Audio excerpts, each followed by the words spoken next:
Welcome back, student. In this lecture we will be learning about adaptive radiation. In the previous lecture we were asking question about how did the species evolved, and thus we have encountered several definitions of species and have seen about different species and types. Now here we will look forward to see what is adaptive radiation and how it differs from the previous one. If we split the term adaptive radiation into two parts, it will be adaptive and radiation. That means adaptive means the formation of such kind of novel characters that is the best suitable for the health of an organism in a particular environment, and radiation means the formation of multiple new lineage from a single basic ancestral lineage. So adaptive radiation, if you summarize, will be called as the formation of a new multiple type of new lineages from a basic ancestral form that gives them few novel characters and split them to different species in a particular organism and make them best fitted suited for that environment. As we have mentioned, the Charles Darwin put forward the first concept of evolution by that is the natural selection, and in nature we can see the selection or the evolution in two different patterns, that is first as successive speciation, what we have already looked in previous lecture, and in this lecture we will be looking about adaptive radiation. So the term adaptive radiation is first coined by H.F. Osborn in 1902. He defined it as the divergence of a single phyletic line into various forms or different niche in an area is known as adaptive radiation. So if we want to differentiate between adaptive radiation and the speciation, we will look few points. That is, adaptive radiation work below the species level. Number 2, here there is a lack of competitor as compared to the speciation event, and divergence of multiple new lineages that is unique to this adaptive radiation. And the fourth one, that is the most important, it is here the development is very rapid as compared to the speciation event. So in natural selection, speciation occurs because of competition, lack of resources and reproductive isolation, but in case of adaptive radiation, it is the outcome of a situation or location where there are no important competitor. Thus the basic example of the arrival of basic finches in Galapagos Island, diversification of fruit fly in Hawaii Island were the prime example of this adaptive radiation. How to identify adaptive radiation is occurring? There are several points demonstrated here, as the first one was the most important, that is there should be a common basic ancestor of all the recent species found in an environment. Number 2, there should be significant association between environment and the morphological and physiological trait used to exploit the environment. Number 3, the performance or fitness advantage of trait values in their corresponding environment. And rapid speciation, here the speciation would be far more rapid than the normal successive speciation event. Presence of one or more bursts in the emergence of new species around the time that ecological and phenotype divergence is underway.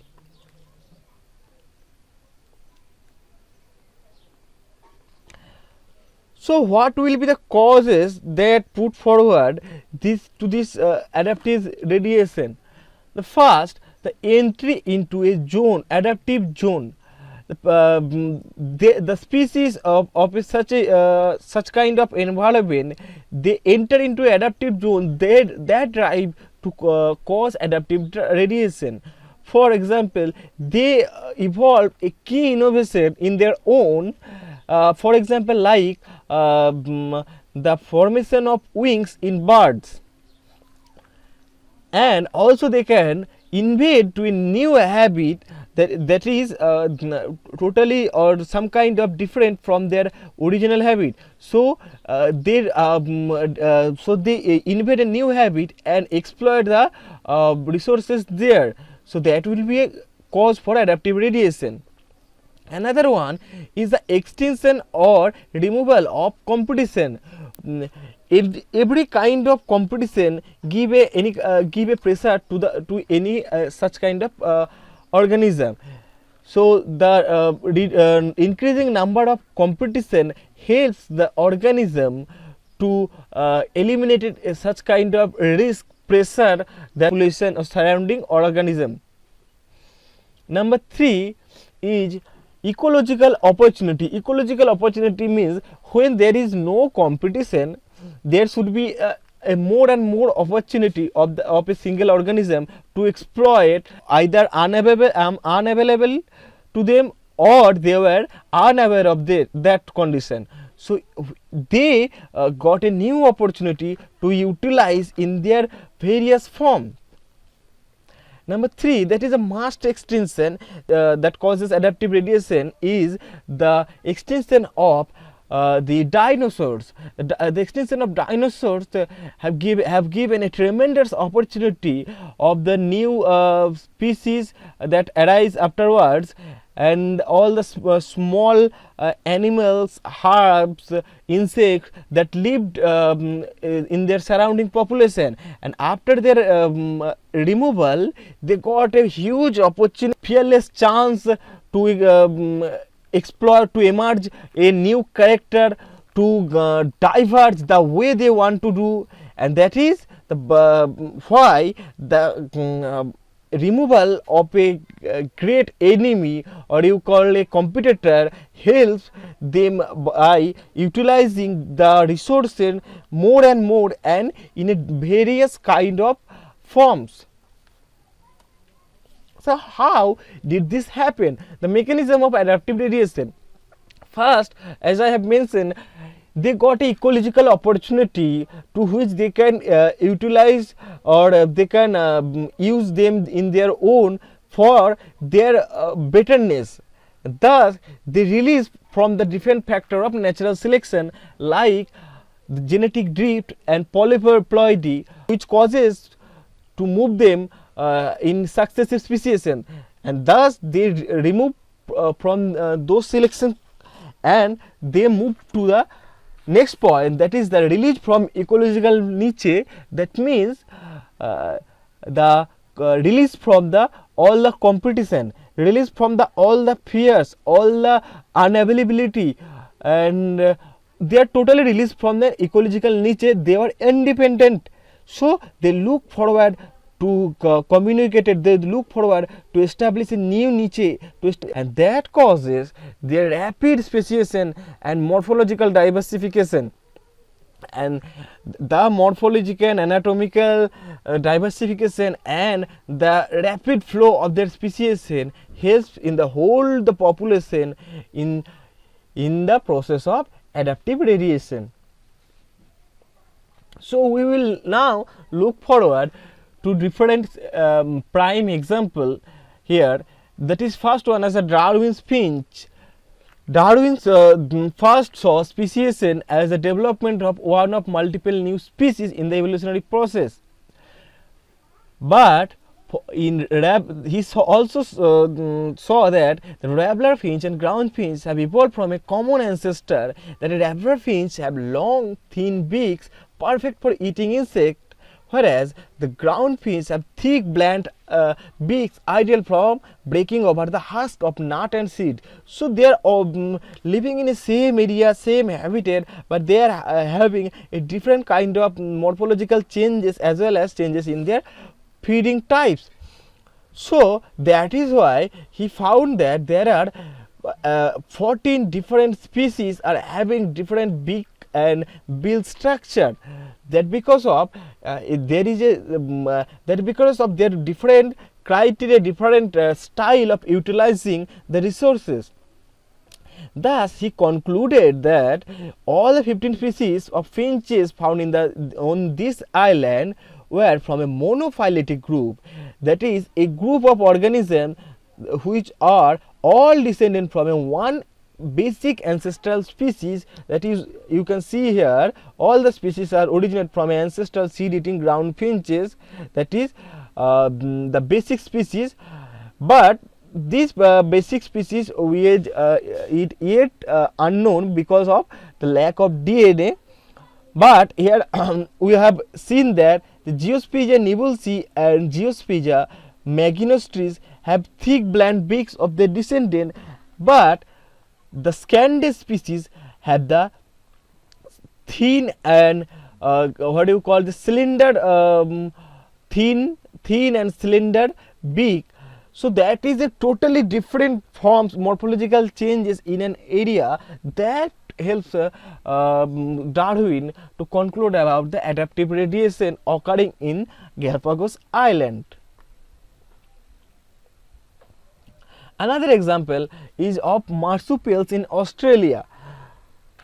In Australia is also a island where the development of marsupials occurs from a single ancestor into a multiple diverse form. This happens because the continent is completely cut off from the influence of many other species. The marsupials are occurring from the Australidelphia and the suborder superorder U. Australidelphia and emerge into 7 order through adaptation. Each order can better survive thanks to specific adaptation to different habitat, thus causing a cat, a mouse species and a kangaroo from a single ancestral species. This independent evolution is in response to a particular aspect of the environment, is also mimicking across the globe by the placental mammals. So what is the significance of adaptive radiation? As we can see, in adaptive radiation there is less competition and rapid diversification.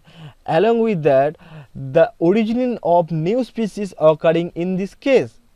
And in adaptive radiation, acquisition of new traits are the main things that is noticeable here. The another kind of thing that is most significant here is the organism that is evolved by through the adaptive radiation have the less chance of extinction because they are not migrating, they are producing several kind of morphological and anatomical changes in them. They are capable of utilizing the resources, they are not competing for a resources, so they are having the less chance of extinction. Now come to a new topic, that is co-evolution. The term co-evolution is used to describe a situation in which two or more species affect each other evolution in a reciprocal manner. The word is reciprocally significant here because the co-evolution is in co-evolution it is not sufficient for one species to evolve independently, or it is not sufficient to affect its evolution with its own evolution also being affected in a way that would not occur in the absence of the co-occurring species. That means reciprocal means it can either help someone or it cannot either help someone. That means it is co-evolution. In co-evolution, the main concept is no other species can help, can grow, can evolve independently.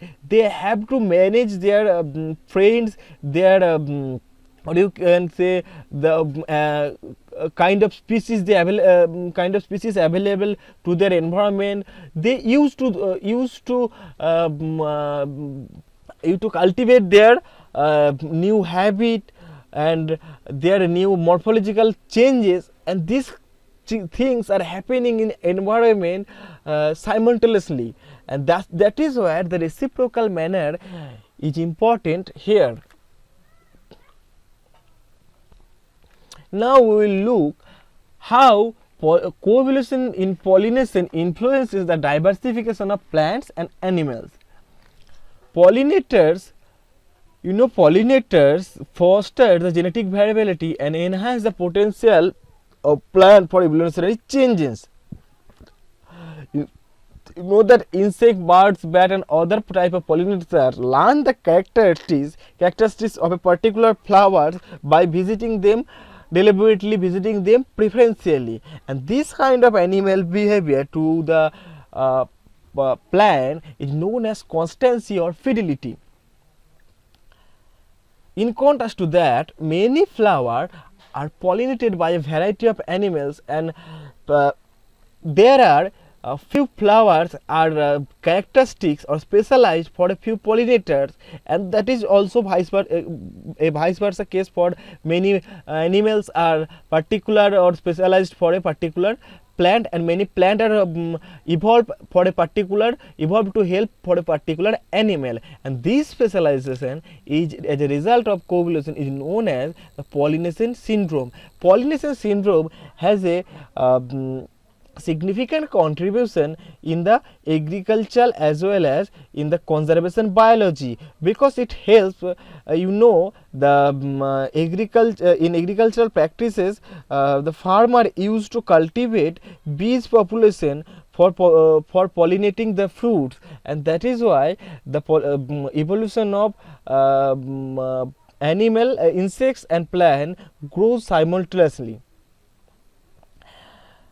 And about the domestication process, human knowingly and unknowingly were doing domestication from the early ages, and thus after that in the modern era human start to artificial selection of such traits like non-shattering of the ears of wheat, and also they evolved the grain size of the wheat, and this is the way they helping in a beneficial mutation of a plant to, and thus this mutation is getting fixed generation after generation in a plant, and thus they human are helping plant to evolve in a better way for the environment. And also there is such kind of example in for example in apocytosine glycosides, and in brassicaceae presence of glucosinolates helps animals and other predators by giving a toxic chemicals, and thus they are preventing their chances of attacking, and thus there is these evidences shows there's the formation of this kind of gland, this kind of chemical serving them as a chemical or physical defenses against the organism that they do not want to interact with. Okay, here you can see the how animals and plant flowers are growing with each other in co-evolution. Bees have a good color vision, but they cannot see red color. Also, the bats cannot see any color, that is they are color blind. So bats are doing pollination in as in nocturally, but bees are attracted to all the colors but not red, so they do not visit the red color flower hibiscus, but they frequently visit plant having good sense, their plant having nectary glands. So that is why birds are also included in the list. They can see red, what the bees cannot see. So birds are visiting the red flowers, or the or you call the bright colored flower, and that is why different organism utilizing the resources in the different way, and thus evolution of bees, evolution of birds, evolution of bats are occurring in correspondence with the their what you call different plants that they are used to do fidelity with them. So here we will see the types of co-evolution. What are the types? The basic type is a specific co-evolution where two species evolve in response to each other. The red color is for prey and blue color is for predator species. So they are evolving independently. Number 2 is a diffuse co-evolution where several species are involved independently and other effects are affected. Yeah, it is written here occurs when several species are involved and their effects are not independent. Yes, that means the one species is evolving independently, but the predator are not independent. Predator are affecting each other, and one of them are going to affect the prey. And the next is the escape and radiate co-evolution where a species evolve a defense against enemies and thereby enabled to radiate into diverse distant species. That means here you can see in red color the prey species. The prey species will evolve to a kind that will diverge them from eliminating all the that they are looking for them. Now we will look for some example of co-evolution. First one is the prey and predator relation. As you know, the prey and predator relation are the extensively studied in ecology. So what happened in prey-predator relation? If a tiger is hunting for a gazelle, so the gazelle, or you call deer, are running, they are making their speed faster. So as the deer or gazelle are making their speed faster, the tiger will also make their speed faster. So this will enhance the competition. The hunting will enhance their credibility, their potentiality to survive for the survival of their to survive in their best zone, making them a best fit. In competitive species co-evolution, two species are residing in the same area, but as you know, survival of the fittest theory, some of the species are not having so strong character to survive from the prey. So what they can do? They can do a mimic of that organism who are stronger, who are dangerous in their area. So there is two kind of mimicry. One is known as Bota-Cc8-Sss-Adaptive mimicry. It is a form of mimicry where one harmless species mimic or imitate a warning signal of a harmful species, and that is a type of parasitic relationship, and this is found in the harmless Theria beetle when mimics noxious tortoise beetle. And in case of Mullerian mimicry, two unrelated harmful animals, both are unrelated harmful animals, they develop a similar kind of appearance as a protective device, and thus this is a mutualistic relationship found in red postman butterfly and a common postman butterfly.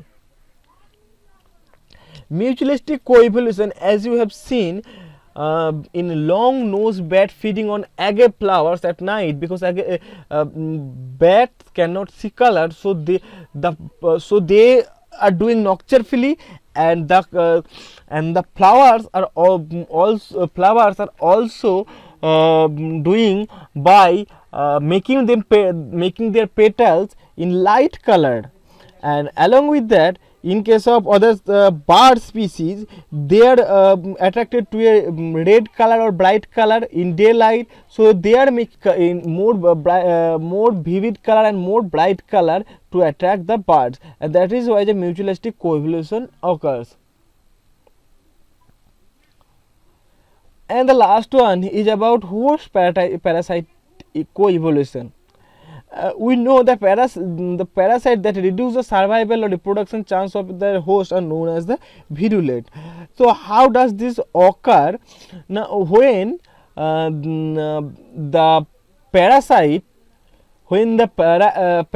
attack its host, there is a specific allele which encodes receptor protein that recognize a cell surface protein or called ligand of a pathogen that confers their resistance, and this is why the presence of the receptor protein confers the resistance, and this model is known as the gene for gene model. Another model is a matching allele model, that is where the compatibility or the presence of allele or gene presence of allele which codes the receptor protein helps the pathogen to enter, collect its food and nutrition from the host.